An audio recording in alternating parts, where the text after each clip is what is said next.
నాన్న, ఈరోజు లక్ష్మీనగర్ కాలనీలో 30 క్యాన్లు, పక్క వీధిలో ఉన్న హోటల్కి 15 క్యాన్లు, రెగ్యులర్గా షాప్కు వెళ్ళే క్యాన్స్ కూడా నోట్ చేశాను నాన్న. మొత్తం కలెక్షన్. నానా ఏంటమ్మా? అక్క బావ వచ్చేసారు. అక్క ఇందాకి ఫోన్ చేసి మాట్లాడింది. అవునా? అయితే నేను వెంటనే అక్కను చూడాలి. ఆ అవసరం లేదు, అక్క బావ వెళ్ళి చూసుకుని వస్తామని చెప్పారు. నా కూతుర్ని ఎప్పుడెప్పుడు చూద్దామా అని ఉంది. ఈ నాన్న మాటని కాదనకుండా వెళ్ళి సంతోషంగా తిరిగి వచ్చింది. రాకుండా షాపులో సంపాదించిన డబ్బంతా తీసుకెళ్ళి అక్కడే తగలబెడుతుందా ఏంటి? అమ్మా, నాన్న కాసేపు హ్యాపీగా ఉంటే చూసి తట్టుకోలేవమ్మా నువ్వు. నువ్వు నోర్మై. చదువు సంధ్య అటక మీద అటకెక్కించి క్యాన్లు మోస్తూ లెక్కలు అప్పచెప్పుకుంటూ కూర్చున్నావు. అయినా బుద్ధి రాలేదురా నీకు? అమ్మా, ఛీ, నీతో మాట్లాడడం కూడా టైం వేస్టే. మాట్లాడకే. నువ్వు మాట్లాడకపోతే ఇంట్లో పొయ్యి వెలగదా, నాకు ముద్ద దిగదా? ఏ రత్నవల్లి, మనిషి అన్నాక మంచి చెడు పట్టు విడుపు ఉండాలే. అంతేకాని నేను పట్టిన కుందేలికి 3 కాళ్ళు అని మూర్ఖంగా మాట్లాడితే నిన్ను చూసేవాళ్లు కాదు కదా, నీకు కనీసం మంచినీళ్ళు ఇచ్చేవాళ్లు కూడా నీ పక్కనుండరు. చివరికి నీ కడుపును పుట్టిన బిడ్డలు కూడా. ఎప్పటికైనా ఆలోచించి మనిషిగా మారు. నాకు ఉపదేశాలు ఇవ్వడం మాని ముందు దానికి ఫోన్ చేసి వచ్చి షాప్ లో కూర్చుని ఏడవమనండి. మొగుడు పరువు పోతుందని వచ్చి నా కాళ్ళ మీద పడి డబ్బు తీసుకుని ఇప్పుడు ఆ అప్పు తీర్చాలన్న ఆలోచనే లేకుండా మొగుడుతో కులకడానికి వెళ్ళింది. ఏం జన్మలో ఏంటో కర్మ. ఛీ, దౌర్భాగ్యురాల. గౌరీ లాంటి దేవత పుట్టిన అదే గర్భంలో రాక్షసి లాంటి నువ్వెలా పుట్టావే? ఛీ, నీది ఒక బ్రతికేనా? అమ్మా, ఇంకోసారి ఇలా మాట్లాడితే చూస్తూ ఊరుకోను. ఏం చేస్తావే? ఏం చేస్తావు? ఆయన్ని చూసి మీరు కూడా ఎదిరించి మాట్లాడడం బాగా నేర్చుకుంటున్నారు. కాళ్ళు చేతులు విరిచి మూలను కూర్చోబెడతాను, జాగ్రత్త. ఏమనుకుంటున్నారు? భగవంతుడా, నేనేం పాపం చేశానయ్యా? నాకే ఎందుకింత శిక్ష? నాన్న, బాధపడకండి నాన్న, కాలంతో పాటు అన్నీ మారుతాయి. మారతాయమ్మా, ఒక్క మీ అమ్మ తప్ప.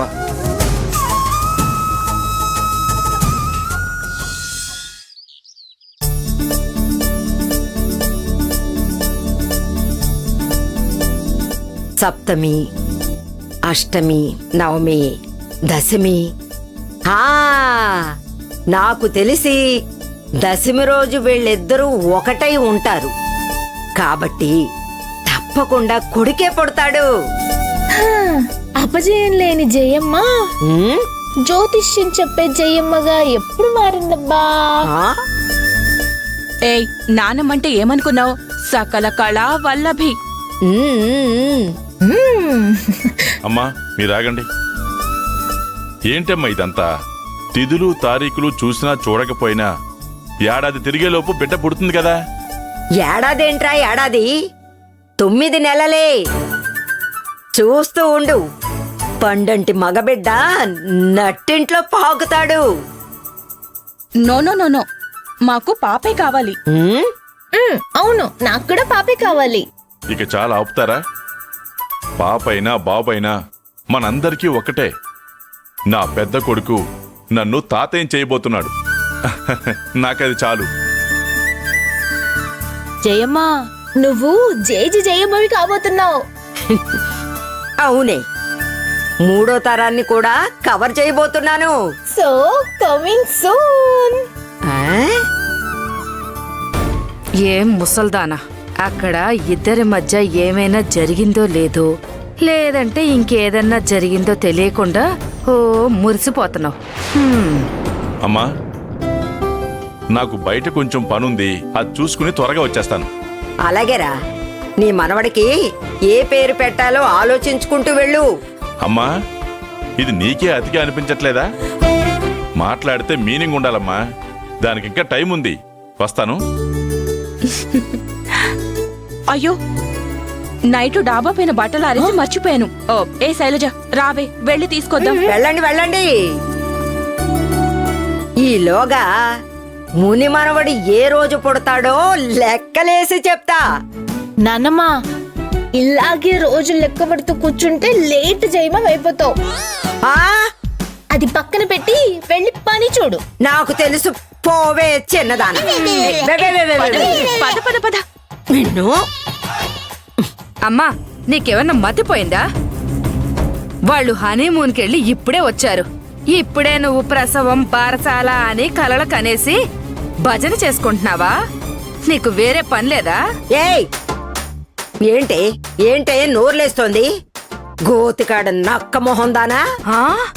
ఇంకొక మాట మాట్లాడేవంటే దబ్బడం తీసుకొచ్చి నోరు కుట్టేస్తాను, జాగ్రత్త.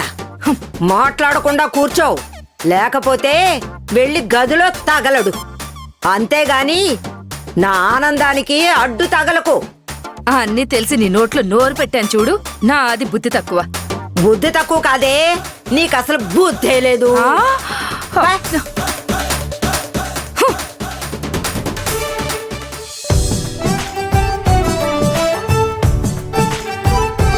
అక్షయ వెళ్ళి లంచ్ బాక్స్ రెడీ చేయి, టైం అవుతుంది. వెళ్ళు.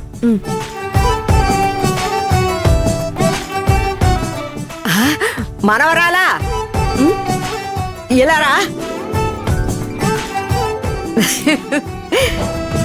ఏంటమ్మమ్మా, ఎక్కడికి అలా వెళ్ళిపోతున్నావు? ఆయనకి లంచ్ బాక్స్ పెట్టివ్వాలి. ఎప్పుడు తినే లంచే కదా, తర్వాత పెట్టొచ్చులే. దాదా ఇలా వచ్చి కూర్చో. వచ్చినప్పటి నుంచి మీ పనులేవో మీరు చూసుకుంటూ ఉన్నారు. నాతో కాసేపు కూడా కూర్చుని మాట్లాడట్లేదు. చెప్పండి అమ్మమ్మా. ఇంతకీ మీ హనీమూన్ ముచ్చట్లు ఏంటి మనవరాలా? నాతో చెప్పనే లేదు. పో అమ్మమ్మా. ఏంటి ఇదంతా సిగ్గే? అయినా నేనెక్కడికి పోతాను మనవరాలా, ఇక్కడే ఉంటాను. చెప్పు.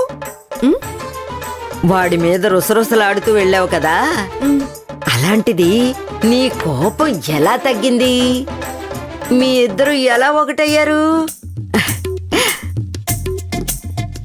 వాడిదంతా వాడి తాత పోలిక. పాల పొంగు లాంటి వాడు, ఇట్టే పొంగిపోతాడు. ఉప్పు మని ఊదితే చల్లారిపోతాడు. వాణ్ణి ఒక్క తాటిపై నడిపించడం అంటే అమ్మో కత్తి మీద సామే.